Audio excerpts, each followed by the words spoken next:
Welcome to Delivering Miracles, a podcast to teach women like you tips and strategies on how you can have a safer pregnancy so you can bring home a healthy baby.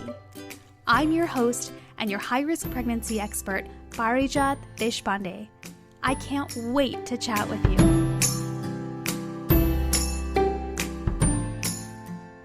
I remember the first time that I told my story of my very high-risk pregnancy. And it was in the hospital when my son was in the NICU. And I think he wasn't even 2 weeks old, maybe a month old, but it was really, really early in his NICU stay.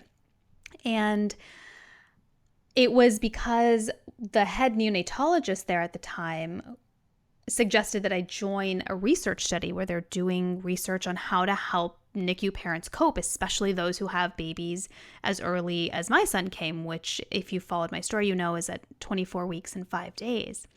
So I was the last participant that's just squeezed into that study before they closed the doors for new participants. And I remember telling that story and feeling, and at that time, I only told the story of my high-risk pregnancy. It was much later when I actually told the entire story from fertility treatment through the high-risk pregnancy, through the NICU stay, and then home. And even now, actually, if you think about it, the story's not over, because now it's raising a child with extra needs, raising a micropreemie. What's that like? So where does the story really end? But at the time, it was the first time that I had told my entire pregnancy story, which was not very long because I wasn't pregnant very long. But there was so much jammed in there because of all the complications that I had, 8 different complications in 24 weeks. And at first, I was nervous. I didn't want to tell the story. I mean, I was kind of living the story still because I didn't know if my son was going to be able to come home. He was still in that critical stage. And I didn't want to go there. I didn't want to open that door. I didn't want to open those floodgates because I needed to stay closed up and strong just to get through every day because I didn't know what was going to happen. But I'd agreed to be a part of the study, and part of it was like a 9-week thing, I think. Part of it was to tell the story. And so I remember that day when she came, we were sitting right by my son's little isolette. He was still on the ventilator. There's all kinds of machines everywhere and beeping, and he was so tiny. And she sat in front of me. She was very wonderful. She was so compassionate and kind. And she said, "Tell me what happened. Start from the beginning and you tell me what happened."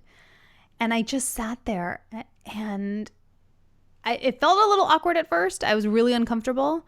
But as I started talking, it just kind of all tumbled out and all just came right out. And you know how I felt afterwards? I thought I was going to feel super embarrassed. I thought I was going to feel super uncomfortable. I thought I was going to be super vulnerable and just like, oh my God, I can't handle this. This is too raw. Like, I can't be here in the middle of the NICU with all this going on, having just done that. And that's not at all what happened. I actually felt a tremendous amount of relief. I felt like I could breathe for a moment. Like when you're stuck inside for so long and you just crack open a window and you just take a whiff of fresh, crisp air. That's what it felt like. And I realized at that time, the study continued. We did a bunch of stuff with that story. But at that time, I realized, you know what? Once we're out of here, I've got to tell my story. And I'll be honest, I still was super nervous. If you've listened to the first episode of this podcast, that, which is the story of the last 15 days of my pregnancy, that took me forever to get comfortable to share because it's hard to go back to that place and to feel comfortable sharing it when you don't know how people are going to react. And that's something that I know a lot of high-risk moms struggle with. Is who do I tell my story to? Because I know a lot of us want to tell our story. We want to talk about it. Because there's a sense of pride. There's a sense of ownership. There's a sense of, yeah, this is what we went through. And it's important to talk about. And yet it's hard to find people who are willing and able to really listen to the real truth without you having to feel like you have to sugarcoat it. without feeling like you have to protect their hearts from something you've been through, you know? And so that's kind of been a huge driving force for this podcast is let's share our story because we just don't share it enough. You know, for whatever reasons, we just don't share them enough. And we need to share them, not just because it feels good, but there is tremendous value in the healing power of storytelling. There's a ton of research that's being done about it. I used to actually practice storytelling when I was practicing as a therapist.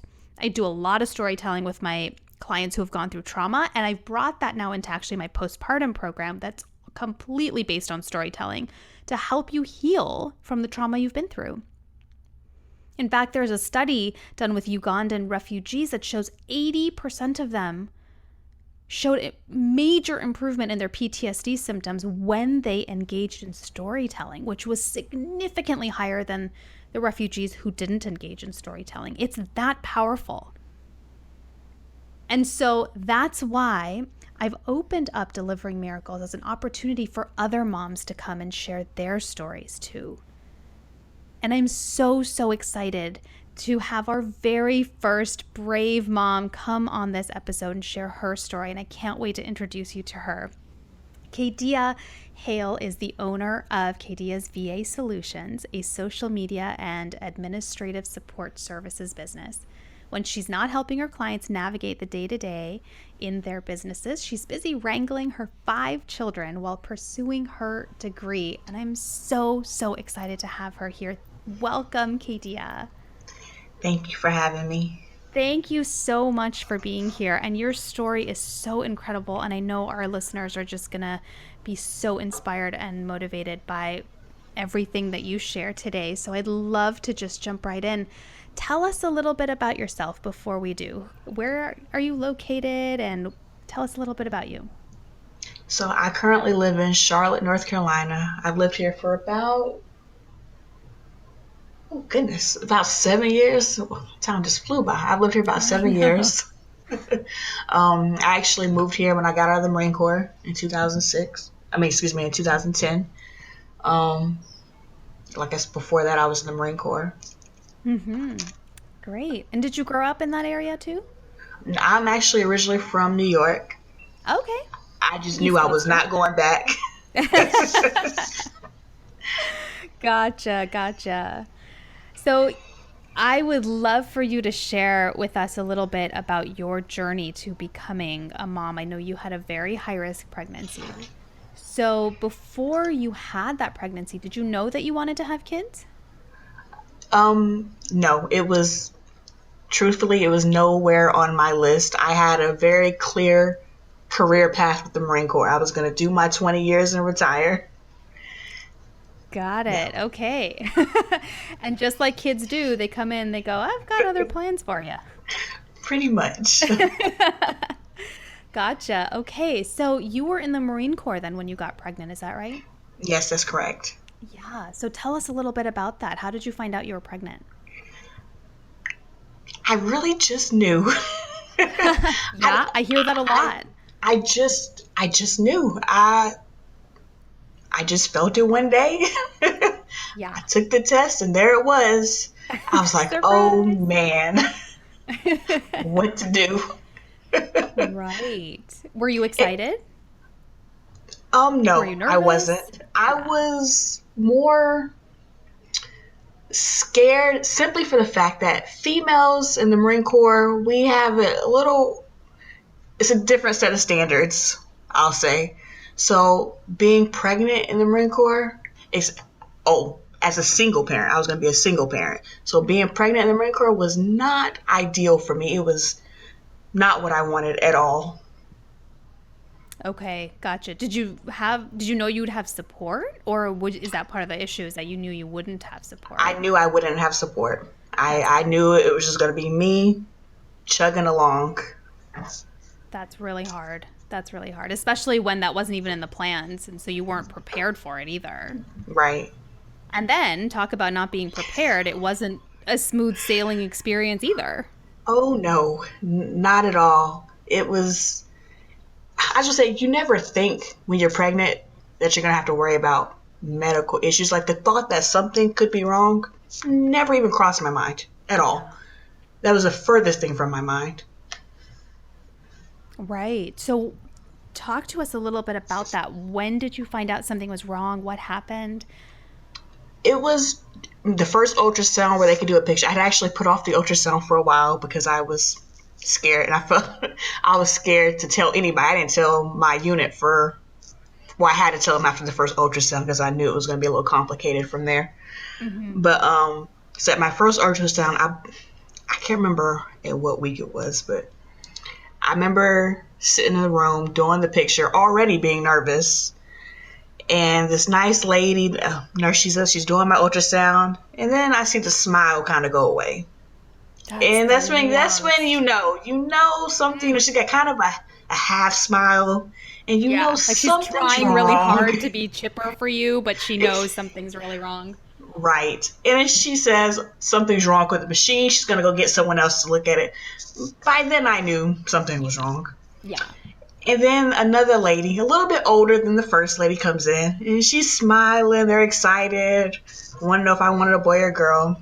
And then she tells me she has to go get someone else. So by then I'm trying to keep it. I'm calm on the outside, but inside I feel like I'm going to throw up because I know something's wrong. I can't think of what could be wrong, but clearly something is wrong. And that's the worst too, because then your mind starts going in all kinds of places because you don't know, nobody's telling you what it is. And so now your imagination goes, okay, I'll take care of it. Let me think of all the 100 different things that it could be. Right. That's pretty much how I was. And then she came back with somebody, even a gentleman who was significantly, I'm gonna say, wizened. So I knew they must have brought out the big dogs. I knew. The higher up somewhere. I knew. And I liked him. If they had did what he did, I probably wouldn't. I'd have saved myself some stress. He got straight to the point. He looked at the picture. He told me exactly what it was. He couldn't see my son's leg, and there was low movement and no amniotic fluid. He laid it out. Did you understand what that meant at that time, or Not at did all. it feel like German? I felt like it must be important. The only thing I knew was that it had to be important for him to be laying it out the way he laid it out. Something must be important, you know. And I guess their biggest concern was the amniotic fluid. Apparently, that's important. Who knew? Not so much the leg, although that's kind of what I stuck on because that's the one thing I could understand was that my son was not going to have a leg. That was the only thing I could understand. That was pretty much all I heard throughout the 30 minutes that I was in there. I have no idea what else he said other than your son he's not going to have a leg, although we could be wrong, and low amniotic fluid. I completely threw away the amniotic fluid. That concern was nowhere on my mind. Yeah, because you didn't know what it meant. So Exactly. let's focus on what I know, which sounds horrible. I remember walking out of there, and the first nurse, she comes to me, and she said the weirdest thing. I really don't know. She asked me if I was going to have an abortion. That is what she asked me. It was the weirdest thing I had ever heard because that didn't even cross my mind. And I just looked at her and kept on walking. I just left her because I wasn't for sure where she was going. I was in a daze. I was so confused. Yeah. But what she said was nowhere on my mind. So let me ask you this though: were you glad once you got your head back on straight? Were you glad that she asked as kind of helping you give an option to consider, or do you feel like I wish these nurses would never bring this up at this time? To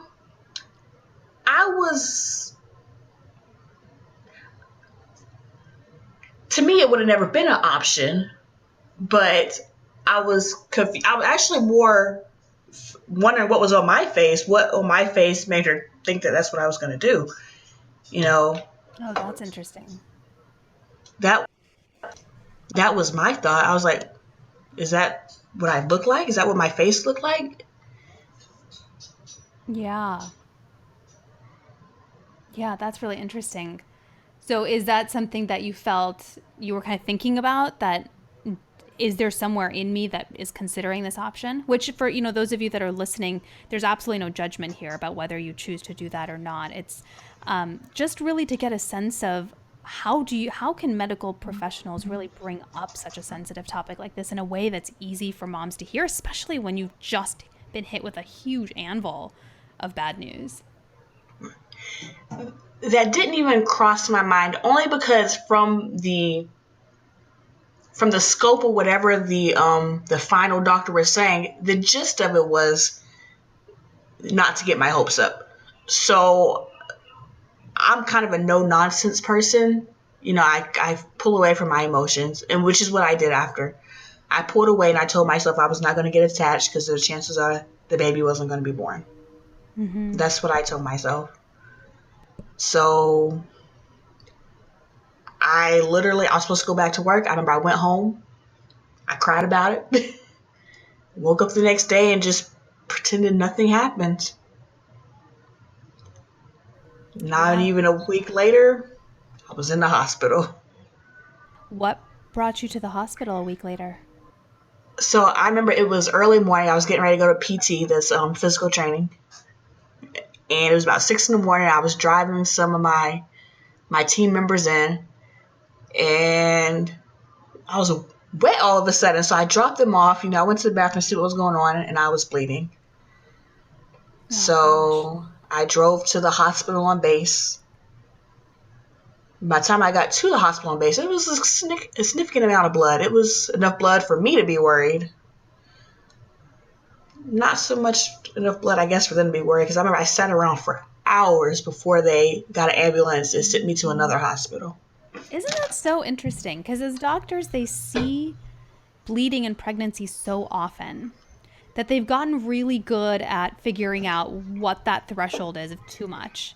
And yet, as the mom, because I've been there too, I bled significantly during my pregnancy too. Every time you see even a little bit, you're freaking out because this is not supposed to be happening. And there's such a disconnect, I feel, between the patient experience and the medical response when it comes to this. There is, mainly because no one told me anything. They just had me sitting there. There was no telling me anything. It's enough to say that, okay, I'm not going to get attached. It's different when you realize that your child is probably dying inside of you. That is completely different. So as I'm Absolutely. sitting here bleeding with no one talking to me, everybody just running around doing other stuff with other people, I was really frustrated. I was leaning towards angry and really wanting to cause a scene, which is a luxury I didn't really have as a Marine on a Marine Corps base surrounded Mm-hmm. by what we call superiors. That wasn't really an option I had if I wanted to keep my rank. Wow. Wow, that really puts that into perspective because you've got this innate biological mama bear instinct to go, "Hey, somebody look at this. Something's wrong." But because of the circumstances surroundings you're in, you can't do that. Exactly. That's got to be so hard. It was extremely hard. It was definitely hard. Yeah. I Yeah. wouldn't wish that on my worst enemy, what I had to experience. Absolutely. Absolutely. So when did the ambulance finally come? When they came, where did you go? So they didn't come to around 9, so this is literally about 3 hours in between from when I first got to the Oh my hospital and when. God. Yes, it was a long time. It's not like an Jeez. hour. It was a long time. Holy Finally, cow.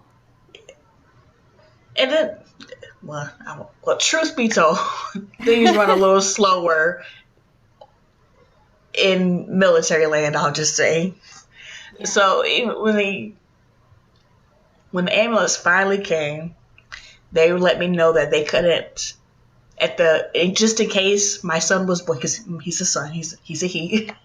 Just in case my son was born, then they didn't have the equipment to handle him, so they were transferring me to another hospital in Wilmington. I was stationed at Camp Lejeune, and they were transferring me to another hospital in Wilmington. It was about an hour and a half, maybe 2 hours. I can't really recall, but they transferred me there because they had a brand new NICU opening up.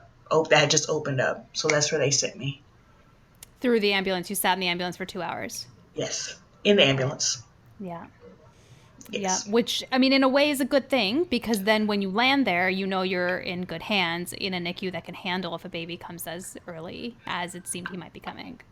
I I honestly never really got the whole ambulance thing. Once again, I'm thinking my baby is dying, so I was just so confused as to why I'm bleeding for the extra hour and a half Right, to the right. hospital. But even to this day, I really don't get it. But I'm sure they had their reason, and they knew better than me. But again, it comes back to nobody told you. And so you're just kind of on the ride, literally going for the ride, but nobody's telling you exactly why this is happening. Right. That's infuriating. It was very infuriating. I am pretty certain I was not very nice to those ambulance drivers, to the people that were in the I ambulance. don't blame you. And I think the reason I wasn't as nice was because I knew they weren't military. Once I left that threshold, Oh, I can true. Mama Bear guarantee can come I was out. not a nice person. Yes. Sure. I think anyone in your position would have done the same. Just to get attention, pay attention. Something's wrong here. It's like, but well, I say once I got to Wilmington, I'm trying to think of the name of the hospital for life of me. It's been so long. You would think I would remember, but once I got there, they were awesome. They Great. talked to me. They let me know what was going on. And by the way, they let me know the importance of the amniotic fluid that I thought was really not that important, not that significant. Wow. So they re-educated me on everything from the one leg to the exact issues that I was going to face. What was that like to finally get those answers? It made me wish I had not got attached. I'm telling you, when they said they made it sound dire, they made it sound extremely dire, as in zero chance my son would survive Wow. birthing. For me, that's what it was. So I remember people kept on sending me, my parents kept sending me baby gifts. And that to me, it was like the worst thing ever. Like seeing all these baby gifts in my hospital room that they had sent me was the worst feeling because I just knew that I wasn't going to get to use them. I was going to have to give them back. Yeah. I didn't want any Yeah. reminders. I think a lot of women who go through a high risk pregnancy and are at risk of delivering preterm too early for baby to survive or have some kind of complication where they know baby might not survive, that is something that comes up for a lot of women is I just don't want to prepare for a future I don't know that I'm going to have. Exactly. It's just, to me, I feel like the worst feeling was to get my hopes up and to get excited, to be hopeful, and then to have that taken away from me. I really didn't think I would be able to survive it. Yeah. I can understand that because that hope brings you up so high and the fall is so hard and so steep that you're protecting yourself. It's just not what you imagine, especially your first child. It's just not Right. what you imagine yourself having to go through. Once again, I was only 20 at the time. I think I turned 21 while I was in the hospital. Wow. So, So you were young too on top of it. exactly, it was it was definitely a hard experience, a sobering Absolutely. experience. It really, so a true story. It really put into perspective for me because I used to watch these shows on Discovery. I can't think, but these shows where these parents are taking care of these kids who have some form. I don't want to use the word issues because that's not a word that I possibly believe in, but some form of another, some problem. I think the one that stuck out to me was a mother who had a baby without a face, and I remember asking myself, like, what would I do if something like that ever happened to my child? What would I do if my child wasn't born like everyone else? And I feel like somebody was pulling my leg because they gave me an answer. Now I know what I would do. Right. Right. Isn't it so funny how that works? That happened to me too. I used to teach developmental psychology at a university nearby, and there'd be a part of infant development where we talk about preterm birth and especially extreme preterm birth in babies who are less than 2 pounds. Mm-hmm. And I remember when I was teaching, and I was same thing. I was like early mid 20s when I was teaching up at the university, and I'd think like, God, there's no way I'd ever be able to do that. Like, a good thing that doesn't happen to Yep. people like me. Thank goodness, because I would never be able to handle it. And then guess what happens? Can deliver a Exactly. baby that's less than 1.5 pounds. And then you find a way, right? You just, and I really don't think you think about it. You just do it. There's You no don't. choice but to just do it. There's no thinking about, oh, how am I going to do this? You just, You just do. exactly. People ask me all the time, how Exactly. do you do it? I have no Right. idea. There was no choice but to just do it. That you're totally right. You exactly hit it on the head. There's no other choice. There's literally no other choice but to lie there in the hospital bed and hope you make it far enough. There's no other choice but to bring this baby home and take care of this baby in the best way you know how. There is no other choice. There's no option B here. And so you find a way. And you find the strength in you that's the same as those stories you hear when you hear about people lifting cars above their head to save their loved ones. Like, that's just how your new life is. Right, exactly. So catch us up here. So you get this horrible news. You wished you hadn't been attached. You didn't want to have all that hope because you're basically convinced that your baby's not coming home. And then what happened? When was he born? What happened? So I was, by that time, let's see, I went into the hospital in August. He was born October 20th. So I remember him coming like it was moments ago. Yes, you I never remember forget thinking, those, right? I remember thinking I had to use the bathroom Hmm. Yeah. and calling out to the nurse, and she's like, "No, ma'am, you're in labor." I'm like, "No, I think I know what using the bathroom feels like." And and then she's like, "Hold on, I'm gonna go get a doctor." I remember she literally walked through the doors. I said, "Wait, I feel a head." I was literally touching a head. And so I Wow. could see the panic on her face.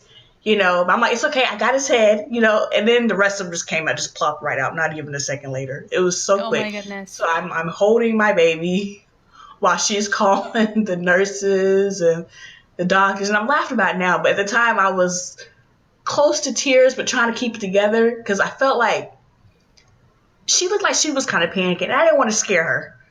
So That's so interesting that you were worried about the nurse's feelings when you just delivered your own child. yeah, now that I said, yeah, I never really thought about it like that, but I really didn't want to scare her. I really didn't. So finally, everybody comes in. They're doing who knows what. I have no idea. After I had him, I was told I went into shock. Mm-hmm. So Yeah. Which happens to a lot of women when they deliver after a traumatic pregnancy or have a traumatic delivery experience. It's very, very common. see, I did not know that until you just told me. I Mm. I did not know that.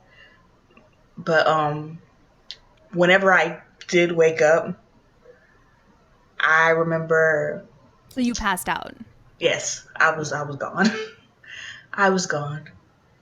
And then when I woke up, it was close to the afternoon, and I remember one of I'm gonna call him my mentor. His wife came to see me, and she was telling me all about my son, and she wanted me to go see him. Was he born I preterm? Yes, he was born at 30 weeks. Okay, so he was in the NICU, and that's when they said you should go see him in the NICU. Yes, they wanted Okay. me to go see him in the NICU. I That was not in my plans. I was still scared. I was super scared to Yeah. go see him because I didn't know what to expect, Right. what I was going to see. So I pushed her off. I actually pushed the nurses off. I don't think I went and saw him till closer to around 5 p.m. It was a good 8 hours after he was born. Hmm.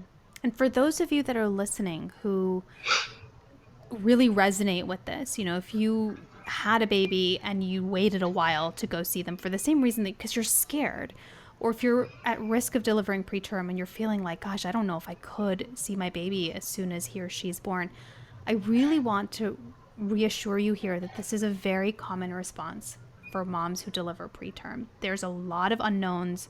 There's a lot of uncertainty. You're barely keeping it together from everything you've already been through. And now there's this whole new thing that you're dealing with having a preemie, being in the NICU. And one of the things that I recommend to women is, even if you don't think you're going to deliver preterm, take a tour of the NICU anyway. Go look and see what it's like. Go check it out. Even if it's really early in your pregnancy, that's okay. Because once you know and it's a little familiar, it makes it a little bit easier. But if you are feeling this way, the way that Khadya described of, I don't know if I want to see him, I'm scared, I don't know what to expect, it is absolutely very common and doesn't say anything about you as a mother. You're just doing the best that you can. Thank you for that, because I know I felt well, even speaking about it now, I still feel shame, embarrassment that Yeah. I didn't go see him right away. Yeah. You were doing the best that you can. You had been through, I mean, your entire world changed in the course of 3 months, really. It's a And lot then to take in. Yeah. he was born so quickly, and I know I consider myself lucky that at least by the time he was born, let's see, he was 2 pounds 8 ounces, somewhere around there. So either way, it was still very small, very scary. The part that hit home that made me finally go see him, which I'm embarrassed to say, was when they came and told me that he was having issues and that the NICU wasn't equipped to deal with him, and they were going to have to helicopter him somewhere else. More importantly, not only were they going to have to helicopter him somewhere else, they told me I couldn't come with him because I had a Oh, fever. oh boy. That kind of jumped me into I'm a mommy now overdrive. Mm-hmm. So I remember they helicoptered him from Wilmington to Duke University in North Carolina. Apparently the best pediatric facility on this side. So I ended up I remember I had to check myself out of the hospital, drive to Duke. You I drove believe, yourself? yes, I did. Yes, yes, I did. When Mama Bear comes out, man, we do all kinds of things, don't we? Exactly. And, I don't know if you remember how I said I didn't want to get attached. Yeah. At this point, I'm still not quite attached until midway through the drive, I get a call and they telling me that while they're in the helicopter, my son's lung has collapsed, and did I want them to resuscitate or something else, or let it go? They used some word I can't really recall, but either way, it was either resuscitate or let him fade away. Mm-hmm. And I remember thinking, "Oh, y'all are gonna save my baby, or when I get to Duke, we're gonna have a problem." Nice. Yep. I remember, I Yep. remember, that was the moment for me when I realized that I would do whatever it took to save my baby. That was Yeah. my defining moment.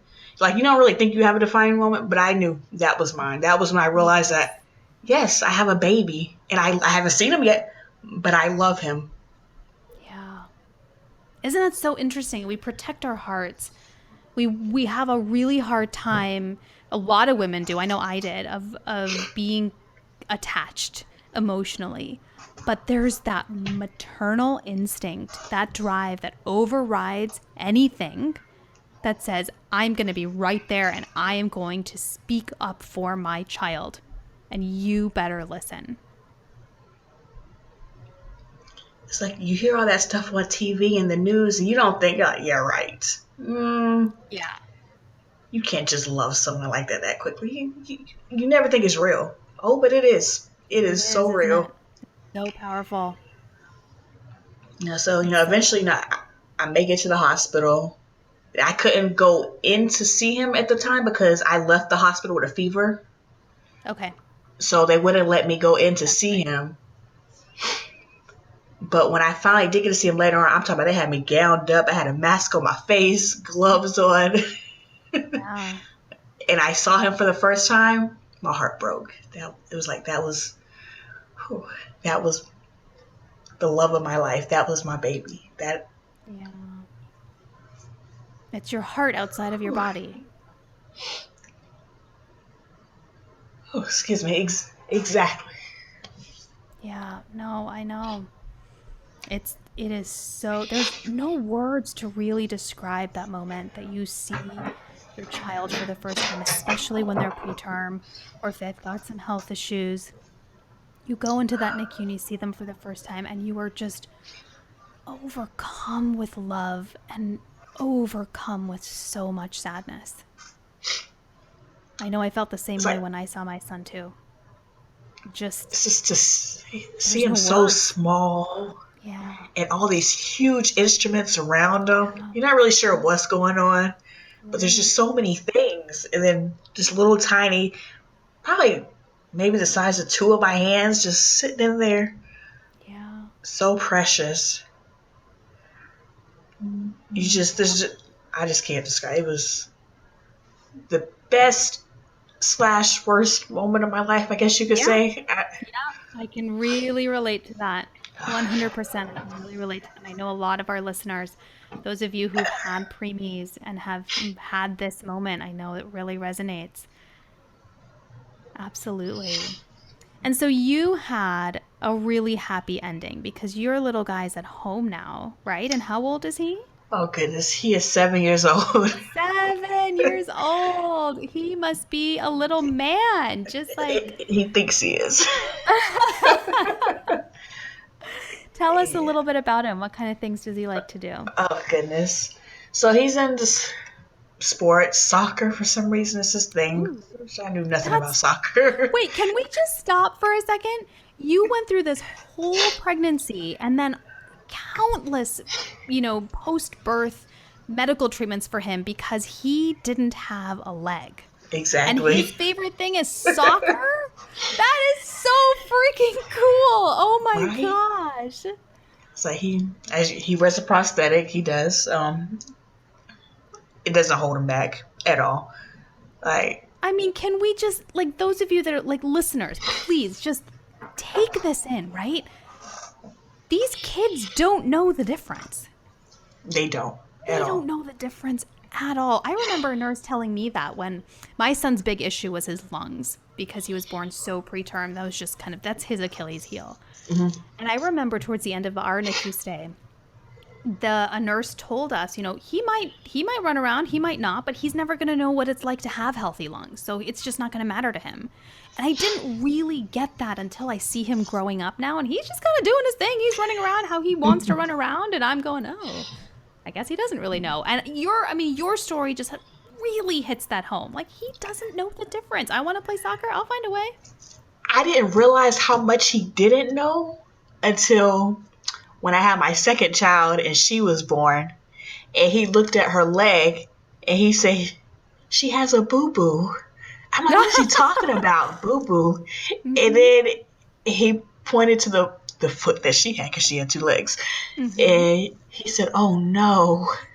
And it was the cutest and still kind of sad. It was the That cutest is so slash saddest precious. thing for me, Yes. because I never realized that I didn't think that's something he would even be aware of, Right. but instead he thought that she had the boo boo. He was so Right. sad Like for what I her. have is normal. So, oh no, look at Yeah, you. because It's, he oh, was that three at is, that time when she was oh my born. God. So yeah. That is too sweet. So, Katia, I mean, you've been to the ends of the earth and back with all of this. And I'm curious, I know he was your first, but how did it change you as a woman and as a mother to go through such a high risk pregnancy, to deliver so early, and to have to care for a child with complications afterwards? Um. So how did it make me feel, Yeah, or how how did did it it change change you me? as how did it change you as a woman, as a mother? I didn't really recognize a change mainly until the way the doctors reacted when they found out I was pregnant with my second one. They were terrified. I was like, "Oh, I can handle it. Whatever happens, I can handle it." Yes, right. Your So perspective's so different now. exactly, I was so scared the first time around, but the second time, I mean, they were still scared. There was still a little nervousness, but I knew that I could handle it because I have been there and back, you know. Yes. I knew I wouldn't change my experience for the world because it's made me a stronger parent. Hmm. You know, it In has what way taught do you me think? to, in a way that I realized that I don't need to hover. I don't need to micromanage. Like when he was first born, I don't let nobody touch him, don't look at him. Arm Right. systems are Think on about time, so don't even breathe. Just talk the other way, you right. know. And then I realized, wait, hold on. No, actually, my parents actually helped me see that I was holding him back if I continued the path I was on by sheltering him from everything. And Hmm. now I don't need to, well, I shelter him when he doesn't think I'm sheltering. You But that's know? just your job as a mom. Right. You know, it's giving me a whole new perspective on teaching my kids to be the importance of being independent and never letting somebody tell you that you can't do or be anything. Because if that was the case, I wouldn't have No. 5 children. I would only have 4. Because, like I said, I was told that he was not going to be born, that he was not going to make it. Right. So every couple of years, we have to go in for surgery to the same hospital. And I just wish I remember the doctor's face so I could just shove my son at him and say, you were Mm, wrong, you know, do my little right. happy Yes. dance. But, you know, it's just, you never know. A doctor can say one thing, but that doesn't make it 100% guaranteed. Absolutely. Life may have a different path for you. I completely, completely agree with you. And all of you who are listening right now, I hope you're really soaking up this story here and really seeing how tremendously powerful it is to tell a story and to hear a story like this. You get so many epiphanies, so many new perspectives on what you're going through, what you've been through. And it is so, so massively healing to tell it and to hear it. And I hope you're really, really relishing in that. Katia, as we wrap up for today, what are your final words of hope for women who are going through a high risk pregnancy right now? I would say you're not in it alone. Don't ever feel like you're in it alone. I felt like I was in it alone. But just know there's somebody else, there's support groups, there's all kinds of things out there to help us navigate what we're doing. Don't give up. Don't give up hope. I love that. I love that. That is the fuel that really just keeps us going, even if it's for another hour, another day. I love that. Thank you so, so much from the bottom of my heart for being on here today and for sharing your story. I know there's so much that we could have continued to talk about, but I so, so appreciate you sharing this with us today. Thank you for having me. Wow, that was incredible. I mean, just I still have chills right now thinking about the fact that her son loves to play soccer right now. I mean, if nothing else tells you about the miracle of life and how much hope there is and how much you and your baby can defy odds that doctors throw at you, I don't know what there is. I mean, that just oh, I'm going to think about that every day. I'm going to go to sleep thinking about that tonight because that is just so, so incredible, so powerful, so moving. And I hope that you see too that listening to her story can inspire you to tell your story. It's okay to tell your story. It's important to tell your story because it not only makes you feel good, it gives you new perspective on your situation. It gives you renewed hope. And you really can move mountains on your healing journey when you start talking about what you're going through and what you've been through. Thank you so much for joining me here today. If you enjoyed today's episode, I would love it if you can head over to iTunes and leave a 5-star review so we can get even more amazing guests like Khadya and continue to provide you with inspiration and motivation to help you get through your high-risk pregnancy. And if you are going through a high-risk pregnancy right now and you are sick of waiting for the other shoe to drop and you're ready to get back in control so you can stay pregnant as long as possible, and give your baby a strong start to life, I would love for you to schedule a complimentary consultation. And you can do that by visiting my website at parijatdeshpande.com. And I would love to stay in touch. So follow me on Twitter, Instagram, and Facebook at Parijat Desh for all of them. That's PARIJATDESH. I know how hard a high-risk pregnancy is. I know what those blows feel like when they give you bad news after bad news and you have no idea what's going to happen. This is your story. And you have all the right and all the time in the world to tell it as many times as you need.